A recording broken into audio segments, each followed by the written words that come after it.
Inscreva-se no novo canal da Igreja Aliança do Calvário no YouTube. Ricos conteúdos, aulas de EBD, exposições bíblicas e práticas das confissões históricas batistas, curso de Teologia Confessional Batista Reformado. Igreja Aliança do Calvário, novo canal no YouTube. Inscreva-se. Vamos abrir lá no primeiro capítulo da nossa confissão de fé, a vermelhinha, a confissão de fé de New Hampshire. Nós vamos ler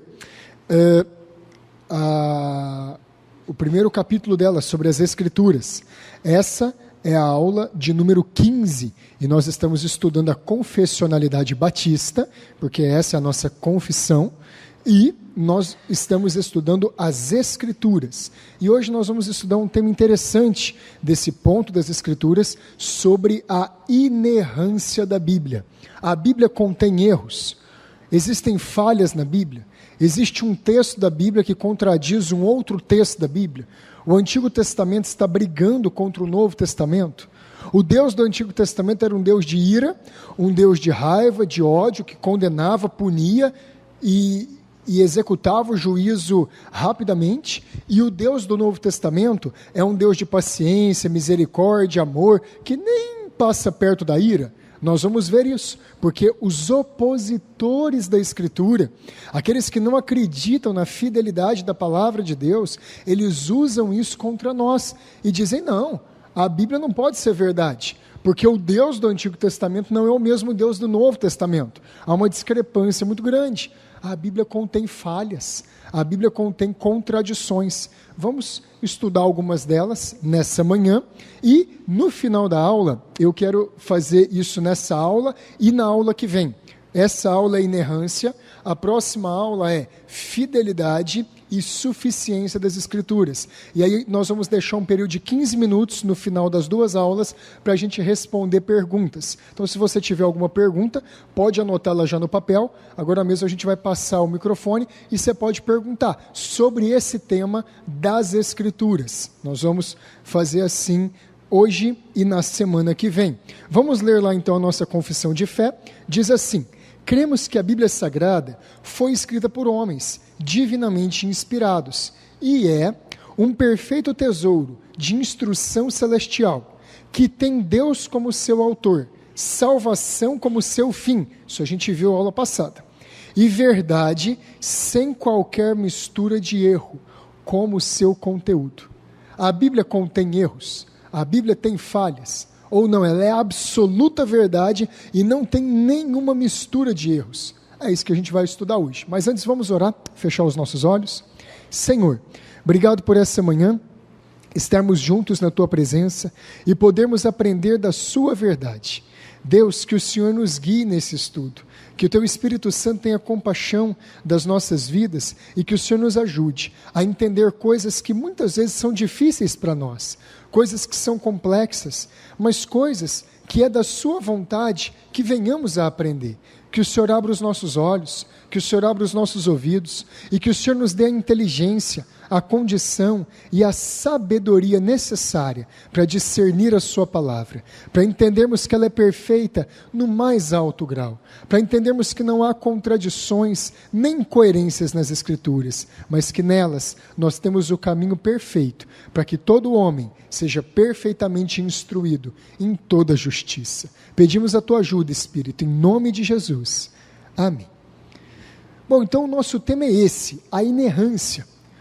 Essa doutrina não é uma doutrina nova. A doutrina da inerrância das Escrituras já existe há muito tempo no meio do estudo teológico da Bíblia, do estudo doutrinário. E ela é uma doutrina muito importante. Por quê? Através da doutrina da inerrância, nós estabelecemos uma base, nós estabelecemos um padrão, e daquele padrão sai todo o restante das doutrinas que nós cremos. Então o ponto é o seguinte: nós temos a Bíblia como infalível, como absoluta. Nós temos a Bíblia como isenta de erros. Esse é um pressuposto que nós adotamos. Tudo que a Bíblia ensina é verdade. Então nós não chegamos para a Bíblia com um estudo crítico, no sentido de um estudo desconfiado. Esse é o grande problema da maioria dos estudos teológicos hoje que são feitos em torno da Bíblia. A maioria dos estudos hoje da Bíblia são estudos críticos. As pessoas já vão para a Bíblia com vários pés atrás.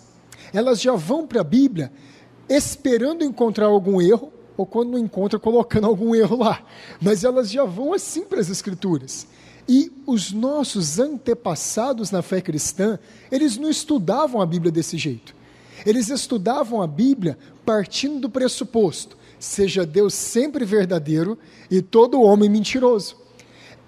Os nossos antepassados na fé, os reformadores, os puritanos, e se nós voltarmos lá para trás, os pais da igreja, os apóstolos, eles tinham a palavra de Deus na mais alta conta.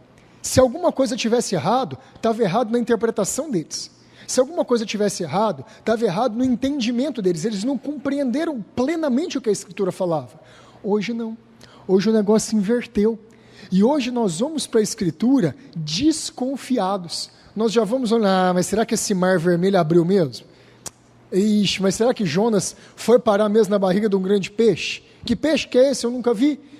Ih, mas será que esse negócio de parar sol num lugar e parar a lua no outro lugar? Isso aqui é a história da carochinha. Ah, mas será que foi assim mesmo a criação? Adão, Eva, um só casal? Nós já vamos para a Escritura carregados de preconceito, carregados daquele horário assim: eu vou ler isso aqui, né, mas isso aqui é história. Eu vou ler isso aqui, mas isso aqui é conto. Não era assim que os nossos antepassados liam a Escritura. Não é assim que nós, como cristãos, devemos ler a Escritura. Nós devemos ter ela na mais alta conta. Abre lá em Romanos, no capítulo 3. Vamos ver esse ponto.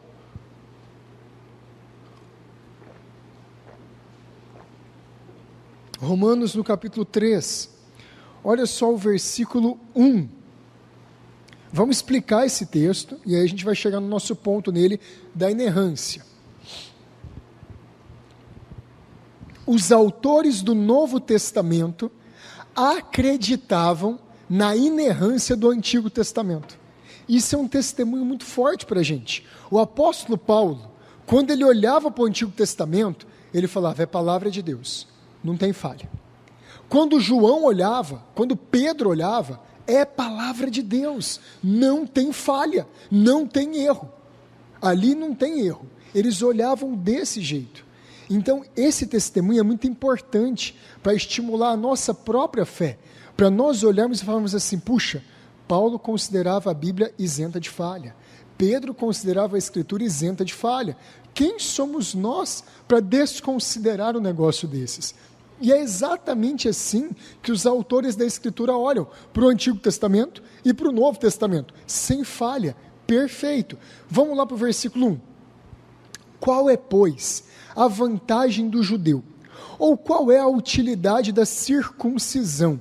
Muita, sob todos os aspectos, principalmente porque aos judeus foram confiados os oráculos de Deus. O que é esse texto? Romanos capítulo 1, o apóstolo Paulo faz a sua apresentação para a igreja de Roma, diz do seu interesse de viajar para Roma, de compartilhar com eles a maior mensagem de todos os tempos, o evangelho do Senhor Jesus Cristo, e então ele passa a partir do versículo 18 a discorrer, a falar sobre a pecaminosidade geral dos seres humanos. Todos os homens pecaram. Todos os homens estão perdidos. Todos os homens, sejam eles judeus ou sejam eles gentios, eles erraram o alvo. Eles erraram o caminho. E eles estão perdidos, condenados diante de Deus. Capítulo 1 fala isso. O capítulo 2, Paulo vai equilibrar a situação e ele vai mostrar que não só os gregos, os pagãos, os romanos, eles estão perdidos. Mas ele vai mostrar também que os judeus estão perdidos. E aí ele vai argumentar no capítulo 2 e falar assim: olha, você que tem o sobrenome judeu, olha, você que se gloria de ser descendência de Abraão, quando você pratica os mesmos pecados que os pagãos praticam, você está errando do mesmo jeito que eles. Você não tem benefício nenhum.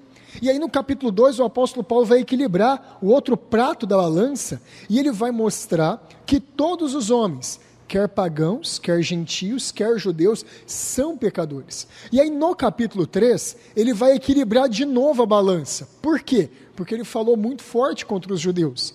E talvez os judeus que tinham se tornado cristãos em Roma, ficassem pensando assim, puxa, mãe, eu guardei a lei, eu era tão sincero, eu buscava a Deus, eu servia a Deus dia e noite, não valeu nada eu conhecer a Deus? Aí Paulo vai equilibrar de novo, e vai falar assim, não, tem muita vantagem ser judeu sim, há muitas bênçãos para o povo judeu, com certeza, e nesse equilíbrio que ele faz, ele já começa com a pergunta, qual que é a vantagem do judeu? O é por nossa conta aqui, viu? Mas ele fala, qual que é a vantagem do judeu?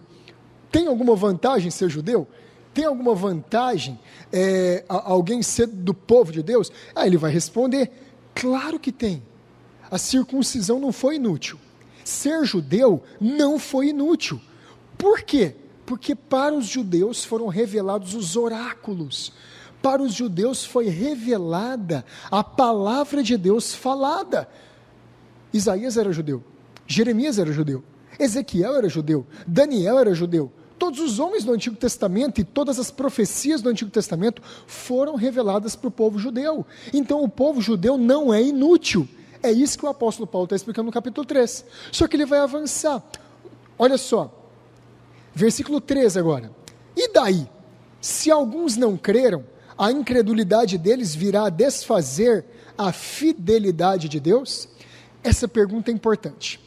No livro de Romanos, o apóstolo Paulo faz várias perguntas assim. Essas perguntas são conhecidas como perguntas retóricas. Ele sabia a resposta da pergunta, mas ele fazia a pergunta para levar os ouvintes dele a pensar no que ele estava pensando, e então ele desconstruía a mentira que estava por trás dessa pergunta. O que ele fazia? Por exemplo, por que dessa pergunta dele? E daí? E daí é mais ou menos assim, mas e de que valeu então a verdade ter sido revelada para os judeus? De que valeu eles terem a escritura? Eles tiveram a escritura, mas não creram. Eles tiveram a escritura, mas a escritura não foi suficiente para salvá-los. Eles tiveram a revelação da palavra de Deus no Antigo Testamento, mas essa revelação não fez eles reconhecerem que Jesus era o Cristo. E daí? Paulo faz essas perguntas. Se você for lá no capítulo 9 de Romanos, você vai ver que ele faz essas perguntas direto no capítulo 9. Ele vira e fala assim, de que se queixa, pois, Deus? Quem resistiu à sua vontade? Quando está explicando sobre a eleição e sobre o propósito de Deus através da eleição, e que a salvação não é por obras, mas é pela eleição e pela fé que Deus faz, ele usa uma pergunta dessa, como se ele estivesse antecipando o nosso questionamento. Se Deus já fez tudo mesmo, se Ele é soberano, se Ele é todo poderoso, do que Ele se queixa ainda? Aí Ele vai trazer a resposta, quem és tu, ó homem, que a Deus responde?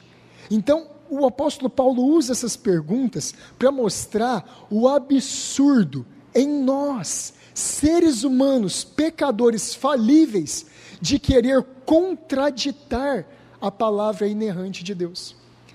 Gente, quando você começa a entender isso no aspecto da carta aos Romanos, fica muito claro esse ponto da inerrância das Escrituras. Porque as pessoas, elas eram incrédulas naquela época, há 4.000 anos atrás, elas eram incrédulas há 100 anos atrás e continuam incrédulas hoje. E nós sempre estamos procurando uma excludente para não termos que acreditar totalmente na Bíblia. Esse negócio não é totalmente assim, não. A gente sempre quer achar erros na Bíblia, porque se nós conseguirmos colocar erros dentro da Bíblia, se nós conseguirmos encontrar contradições dentro da Bíblia, logo, tudo que ela fala não é verdade. Logo, talvez aquele pecado que você pratica e acha que é pecado, mas não gostaria de parar de praticá-lo, ele pode ser certo. Olha que coisa perigosa. Olha que coisa séria.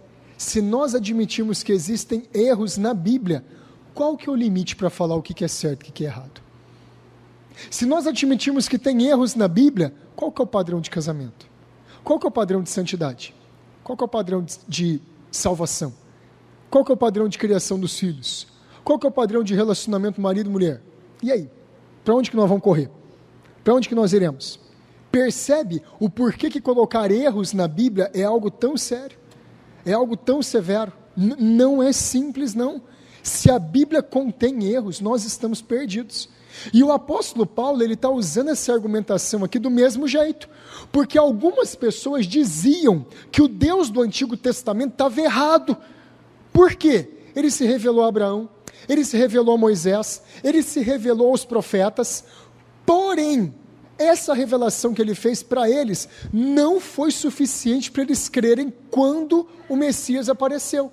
E aí as pessoas jogavam a culpa dos judeus não terem crido nas costas de Deus. A culpa é de Deus. Deus que errou, Deus que falhou. Paulo, para poder desfazer essa aparente contradição, ele fala, não, de jeito nenhum. Vamos ler o versículo 4. Não, versículo 3 ainda. E daí, se alguns não creram, a incredulidade deles virá desfazer a fidelidade de Deus? O apóstolo Paulo está colocando duas verdades aqui lado a lado. Os judeus foram incrédulos, eles não creram no Messias, eles não ouviram a palavra da pregação, eles não ouviram a verdade, eles foram incrédulos.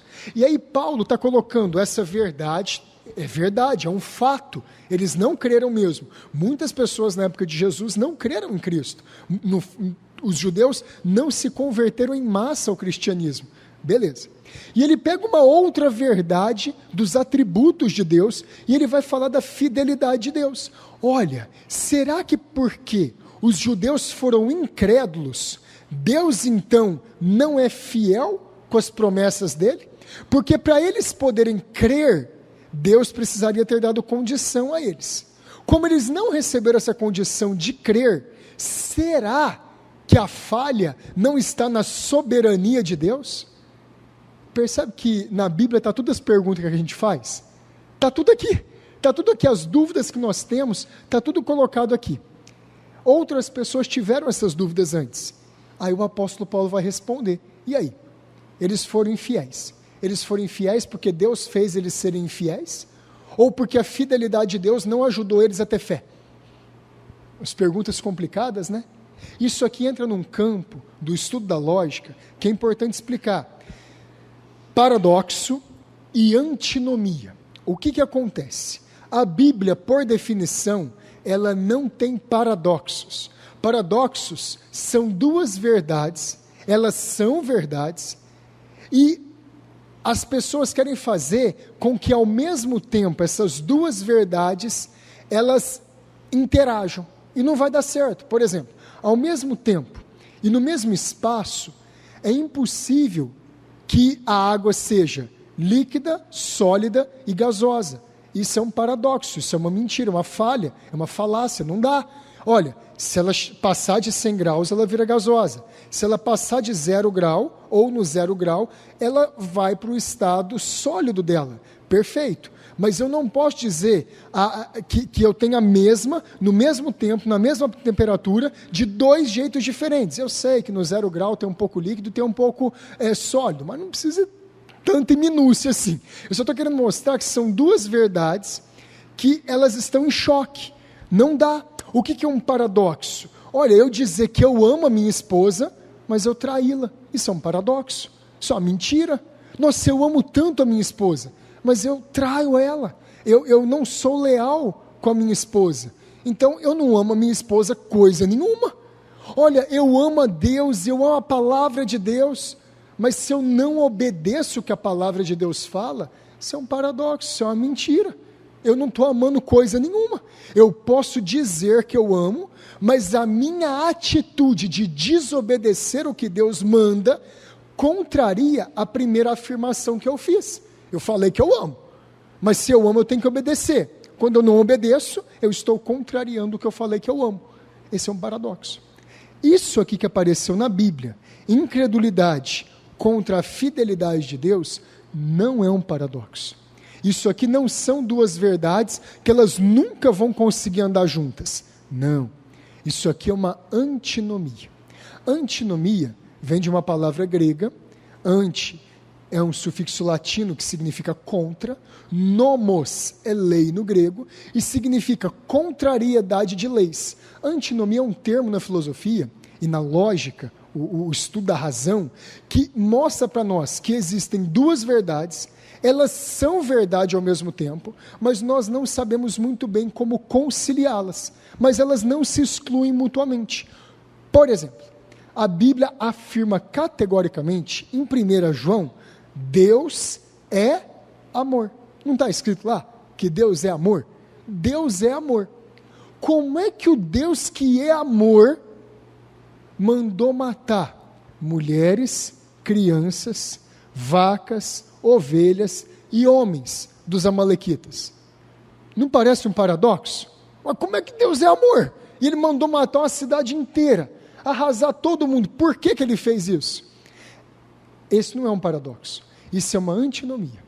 Porque se a gente for um pouquinho mais a fundo na análise, nós vamos ver que aquele povo dos amorreus e aquele povo dos amalequitas, eles já cometiam pecados terríveis desde a época de Abraão. E Deus falou para Abraão: Abraão, a medida da iniquidade dos amorreus não está cheia ainda.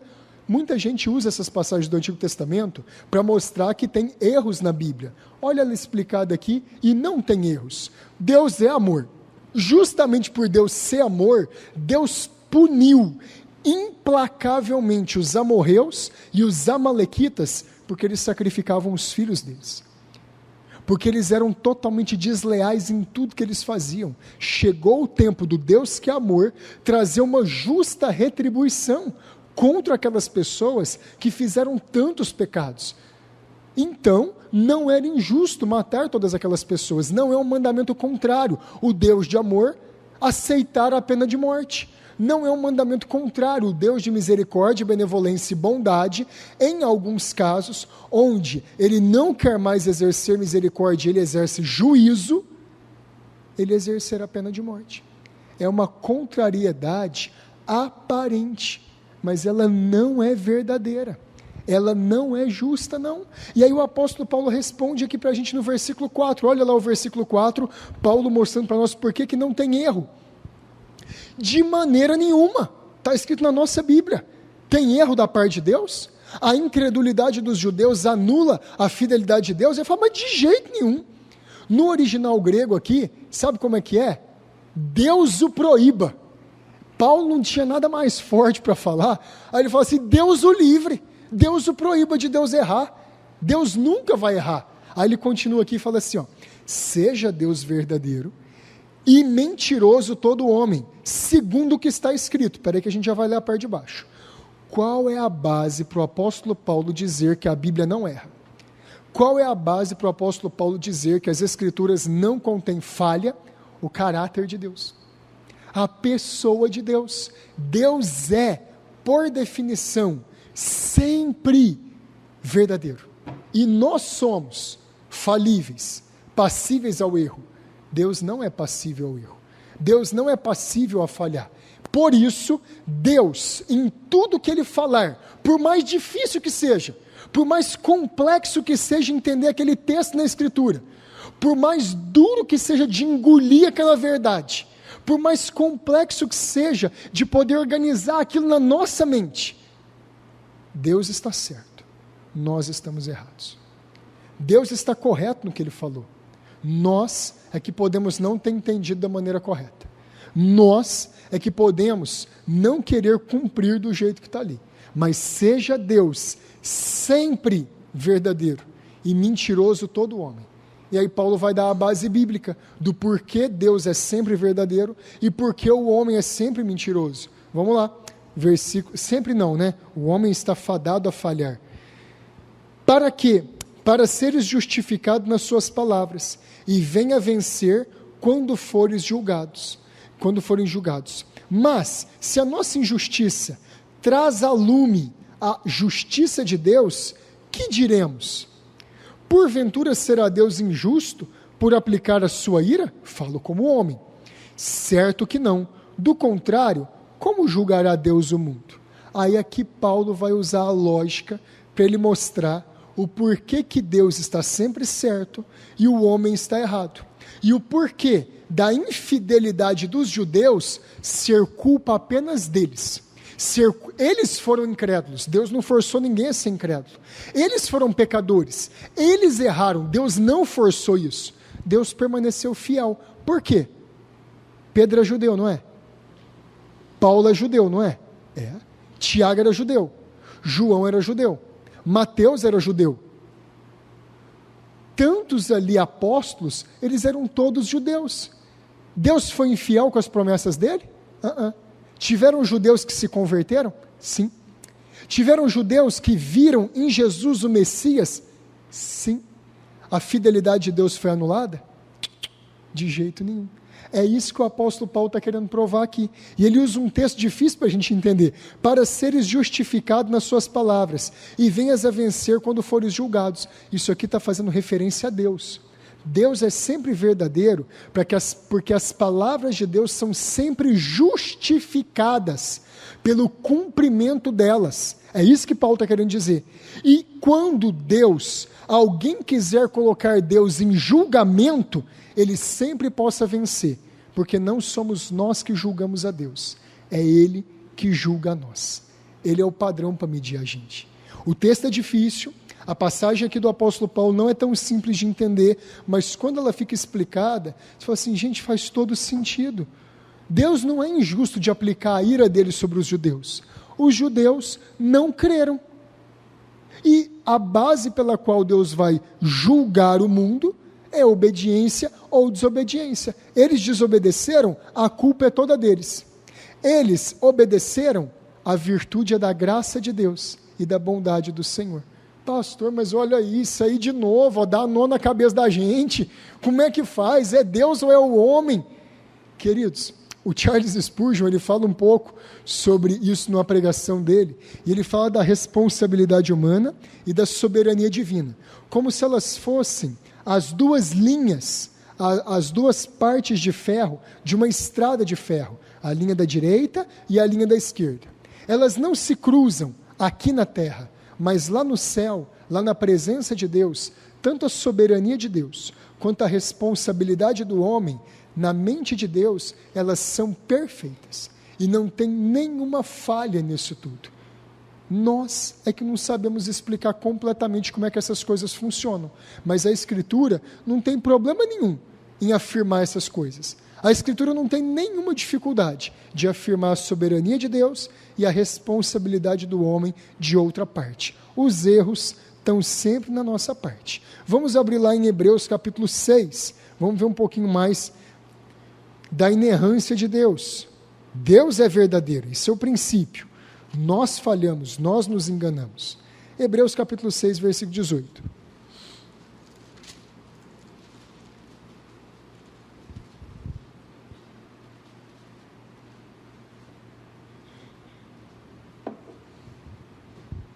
Vamos ver o versículo 17.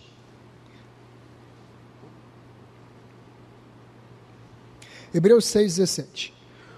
Por isso Deus, quando quis mostrar mais firmemente aos herdeiros da promessa a imutabilidade do seu propósito, se interpôs com o juramento. Essa passagem está falando sobre a salvação de Deus, e que Deus jurou que Ele daria uma promessa para Abraão, que Ele daria uma promessa de salvação para Abraão, uma promessa de multiplicação para Abraão, e Ele foi jurar para Abraão porque que Ele faria isso verdadeiro. E aí ele se colocou como o próprio juramento, se interpôs com o juramento, Deus, ele garantiu para Abraão que ele iria fazer alguma coisa com o juramento nele mesmo, na pessoa dele. Versículo 18. Para que, mediante duas coisas imutáveis, nas quais é impossível que Deus minta, forte alento, forte esperança, tenhamos nós, que já corremos para o refúgio, a fim de lançar mão da esperança proposta. Aqui está falando da fé, e que a nossa fé não vai ser frustrada. Por que a nossa fé não vai ser frustrada?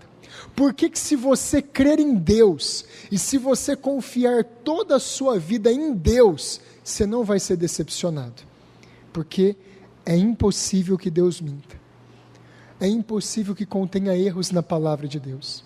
É impossível que contenha falhas em tudo aquilo que Deus prometeu. Não tem falhas. É um outro versículo do Novo Testamento mostrando para nós que não há erro, não há incoerência nenhuma na pessoa de Deus. Ele é a base de toda a verdade. E Ele transferiu essa verdade para a palavra dEle, que é Ele mesmo. Está ali, está claro. Nós não temos erro na Escritura por definição. Então, o que é a doutrina da inerrância?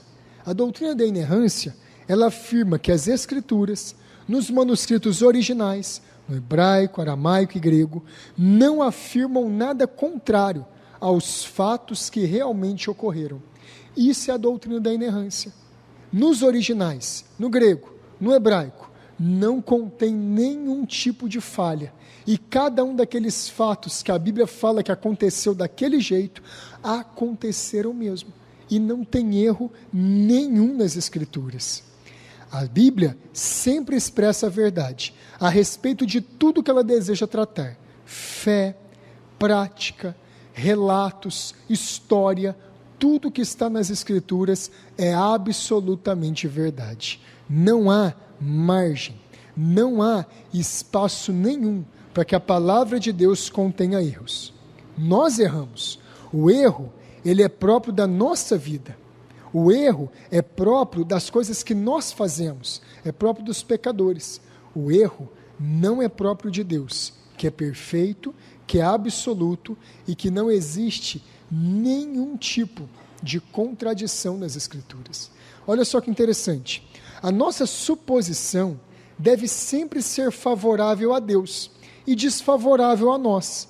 O erro é o nosso lar habitual, nunca a morada de Deus.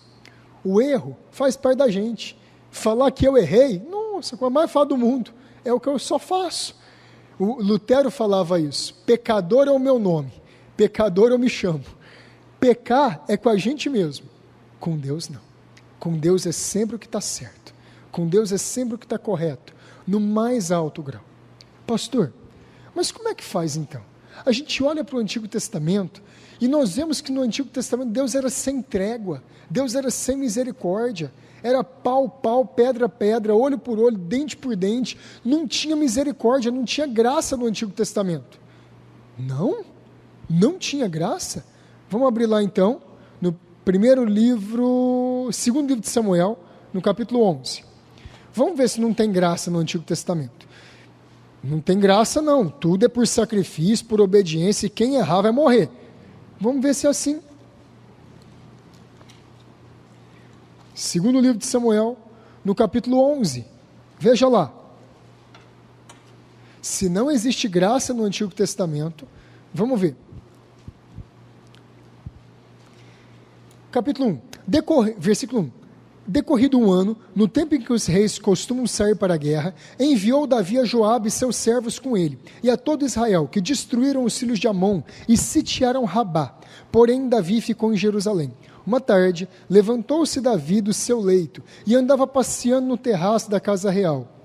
Daí, viu uma mulher que estava tomando banho. Era ela muito formosa.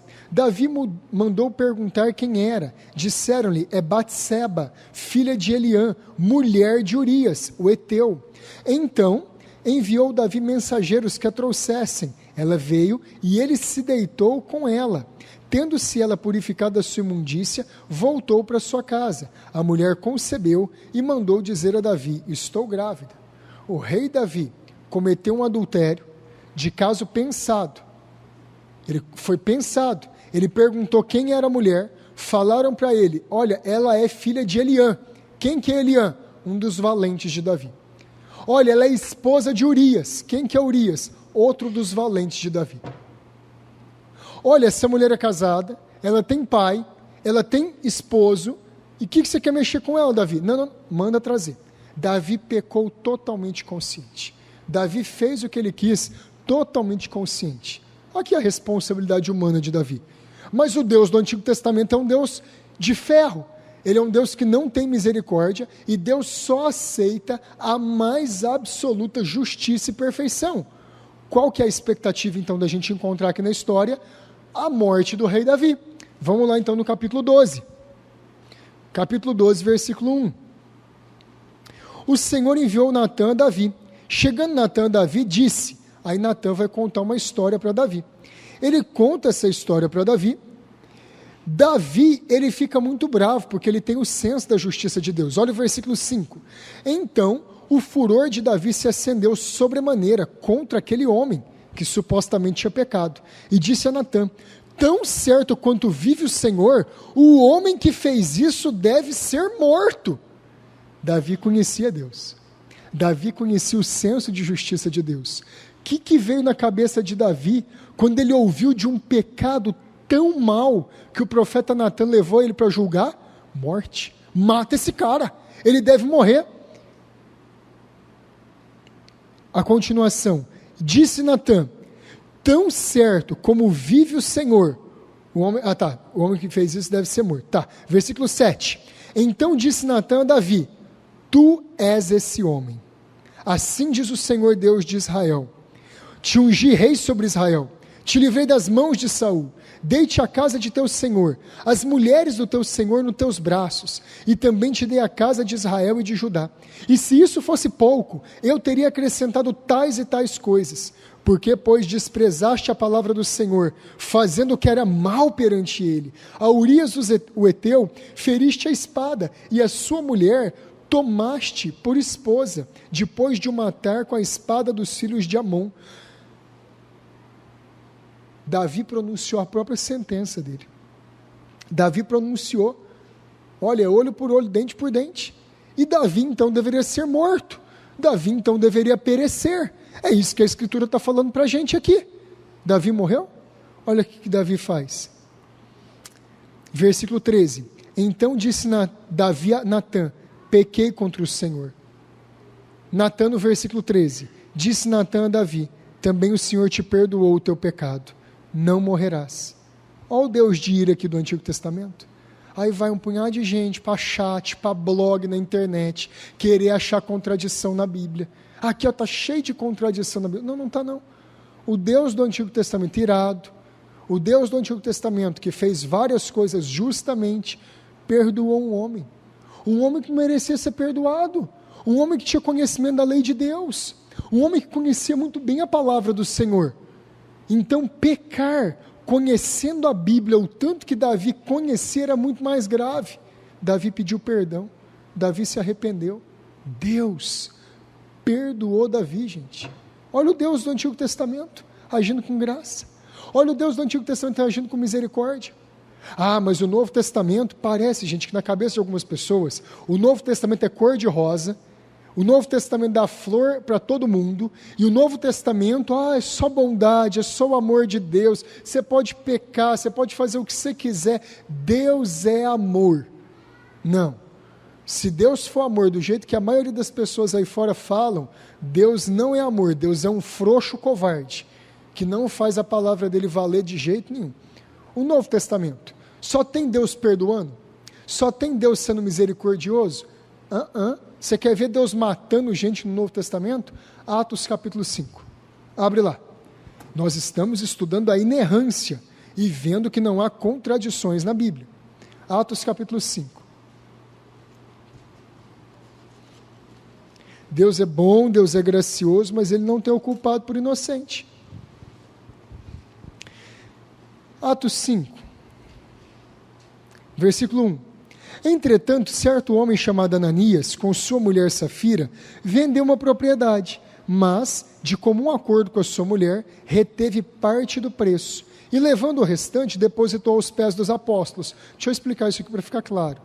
Barnabé tinha vendido uma propriedade dele, e ele deu o preço daquela fazenda para os apóstolos, para dividir entre os irmãos, para a manutenção da igreja naquela época, muita perseguição, fome, pessoas sendo postas para fora de casa.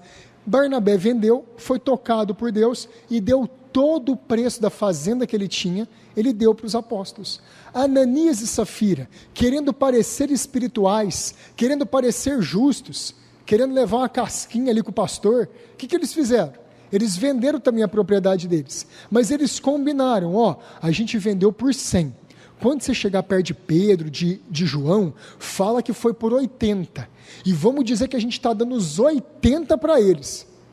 Eles quiseram mentir, fazendo parecer que eles estavam dando um grande sacrifício, quando na verdade eles tinham guardado um pouco para eles. Não era pecado eles guardarem para eles. Normal, irmãos. Igual o nosso irmão Barnabé, ele vendeu a fazenda dele, ele deu 100% para os apóstolos. Olha, nós vendemos a nossa também, estamos dando 80 aqui para vocês, 20 vai ficar para a gente. Glória a Deus, Deus abençoe a igreja. Gente, teria sido registrado como grande alegria na Bíblia. Eles não fizeram isso. Isso aqui mostra que Deus não é ganancioso. Isso aqui mostra que os pastores do Novo Testamento não eram gananciosos. O problema não está nisso. O problema está que eles quiseram enganar a igreja. E aí eles chegaram, fizeram de comum acordo isso e retiveram parte do preço. Versículo 3. Então disse Pedro: Ananias, por que encheu Satanás o teu coração, para que mentisses ao Espírito Santo, reservando parte do valor do campo? Conservando, porventura, não seria teu? E vendido, não estaria em teu poder? Pedro falou assim: meu filho, você podia ter dado 10, 20, 30, podia não ter dado nada, não era seu, meu filho. Agora por que você está querendo fazer parecer que você é mais justo e mais generoso do que você na verdade é?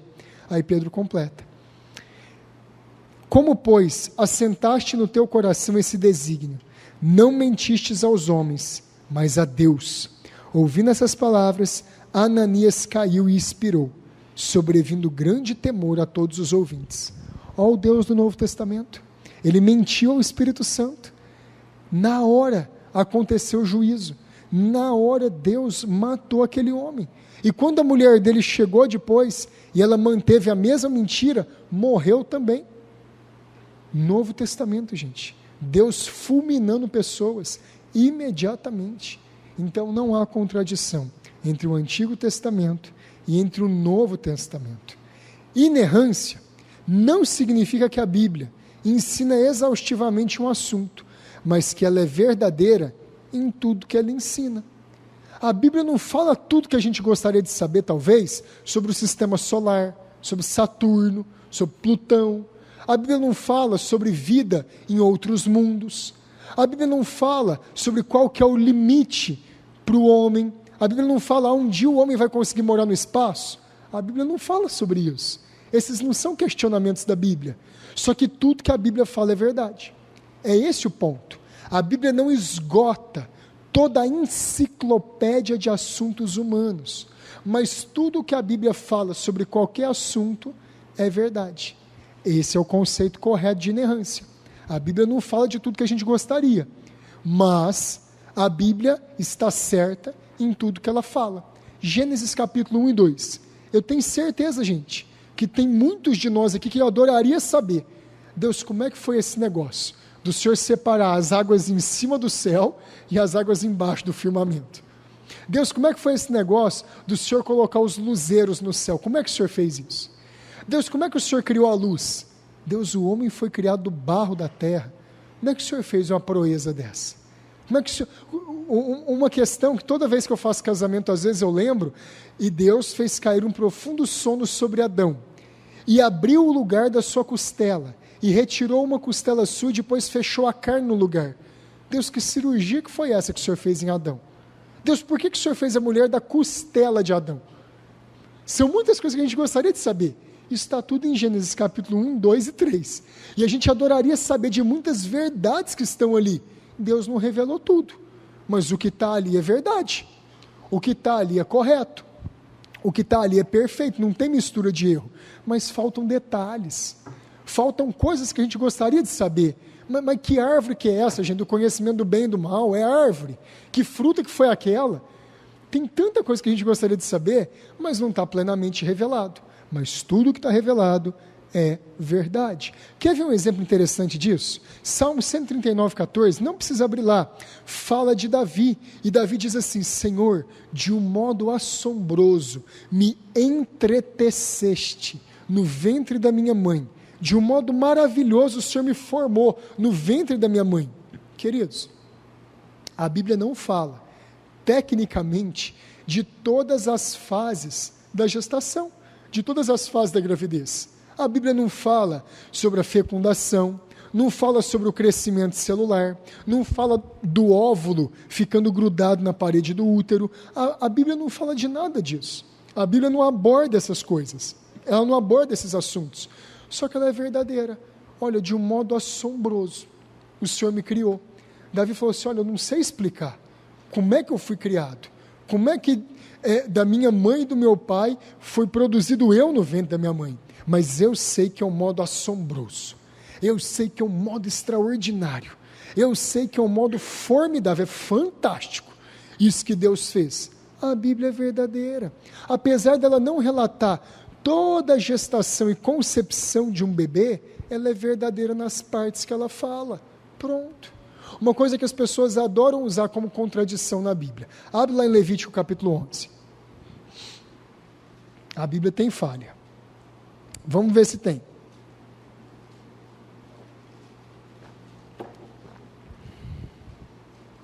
Levítico capítulo 11, no versículo 13.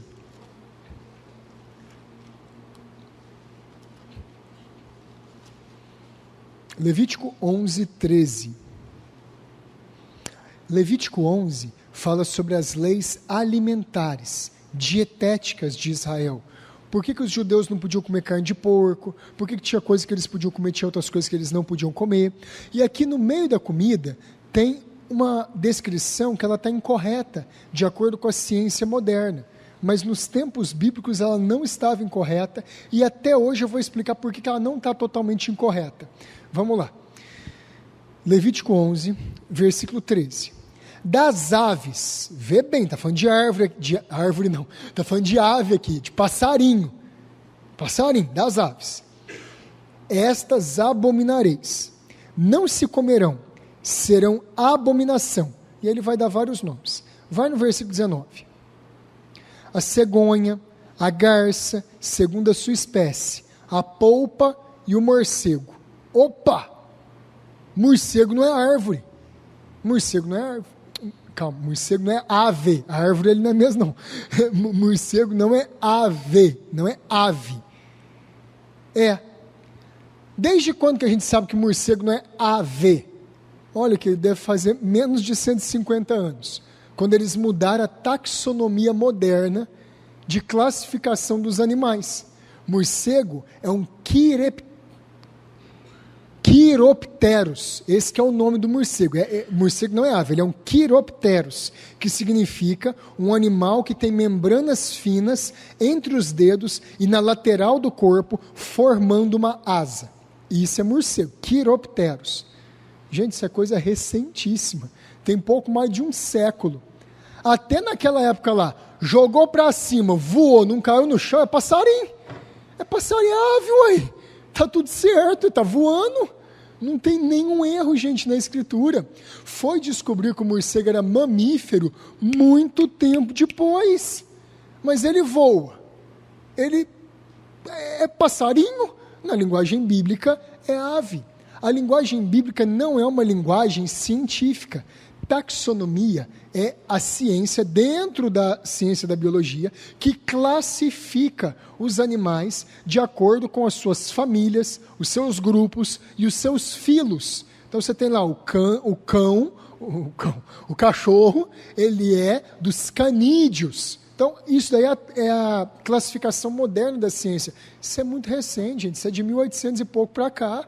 Então a Bíblia não está se contradizendo, ela está chamando um bicho que voa de ave. Gente, isso é a coisa mais normal do mundo. Quando você vê uma formiga, menino, tira o pé daí que essa formiga lava pé. Você lava pé porque depois tem que lavar os pés, ela pica e dói muito. Mas você não sabe o nome científico da formiga. E nem por isso você falou uma coisa que é mentira. Menino, cuidado com essas abelhas. Não, mas não é abelha, é marimbondo. Gente, pica do mesmo jeito, dói do mesmo jeito. É isso que a Bíblia fez aqui. Ela está simplesmente relatando algo do ponto de vista do senso comum. Não tem nada de contradição na Bíblia. A Bíblia chamou morcego de ave. Gente, isso aqui não tem nada a ver. É simples, é só porque o bicho voava. Mas e aí? Os autores do Novo Testamento, Eles confiaram na palavra de Deus. Os autores do Novo Testamento, eles acreditavam que a Bíblia não tinha nenhum erro. Vamos ver isso. Lucas capítulo 4, versículo 27. Abre lá. E não vai dar tempo de fazer as perguntas, hein? Mas na aula que vem, se for o caso, nós deixamos só para as perguntas. Lucas 4, 27. Vamos ver se os escritores da Bíblia e se o próprio Senhor Jesus confiava, acreditava que era sem erro todo o Antigo Testamento. Lucas 4, 27. Havia também muitos leprosos em Israel, nos dias do profeta Eliseu, e nenhum deles foi purificado, senão Naamã, o Sírio. Olha, Jesus, ele está dizendo que o que foi relatado no Antigo Testamento, da cura da lepra de Naamã, é verdade. Naamã era leproso e ele foi curado. Olha Jesus dizendo que as Escrituras não contêm erro. Naamã foi curado.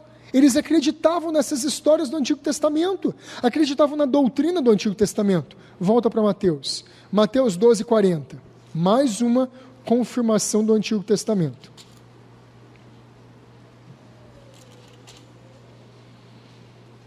Porque assim como esteve Jonas 3 dias e 3 noites no ventre do grande peixe, assim o Filho do Homem será 3 dias e 3 noites no coração da terra.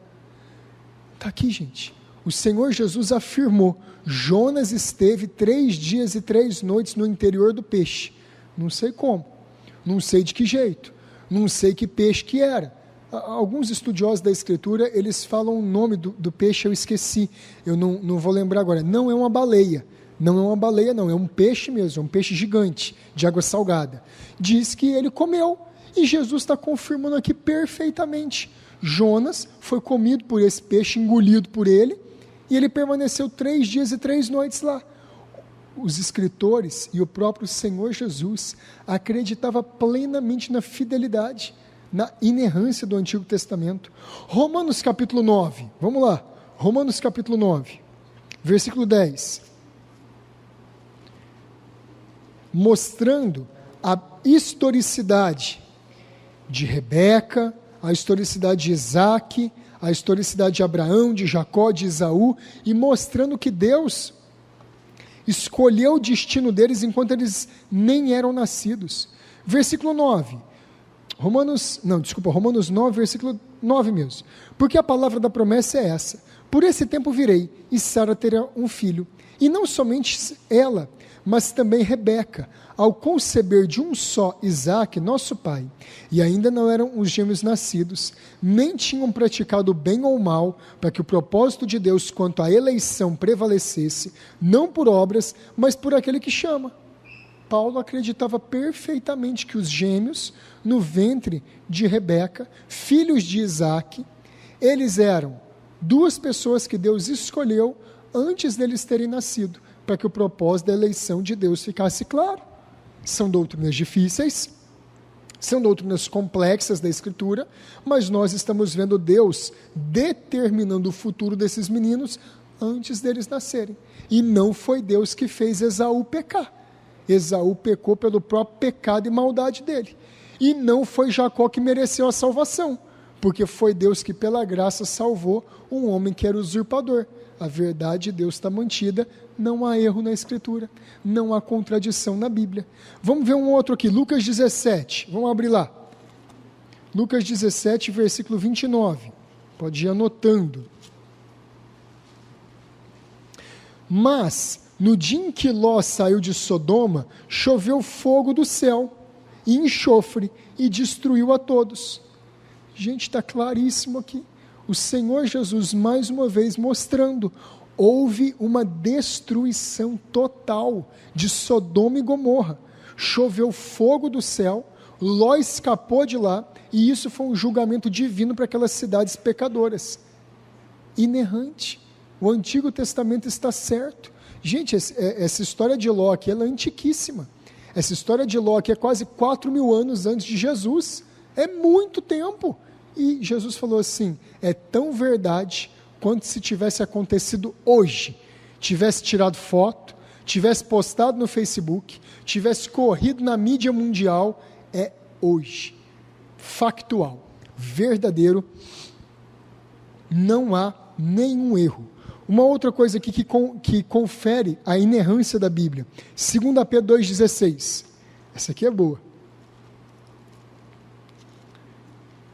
Os apóstolos acreditavam nessas coisas todas sem nenhum problema.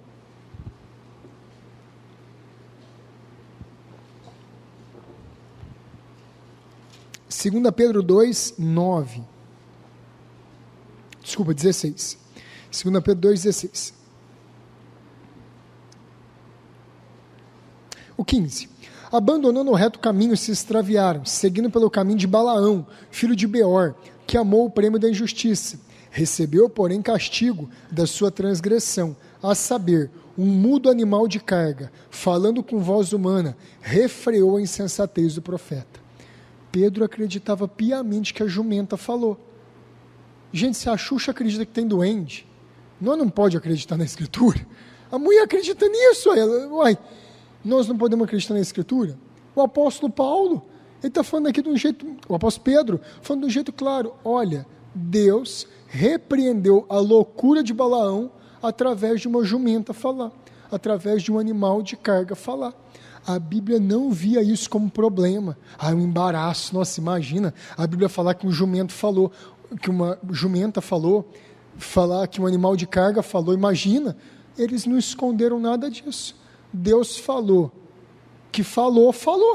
E Pedro confirmou isso sem nenhum problema. Inerrante. A Bíblia não contém nenhum erro. Semana que vem, na aula 16, nós vamos falar da doutrina da infalibilidade. A doutrina da infalibilidade é diferente da inerrância. A inerrância, ela garante que não há erros na Bíblia nem contradições. A infalibilidade tem mais a ver com o cumprimento da Escritura. Tudo que Deus falou vai se cumprir.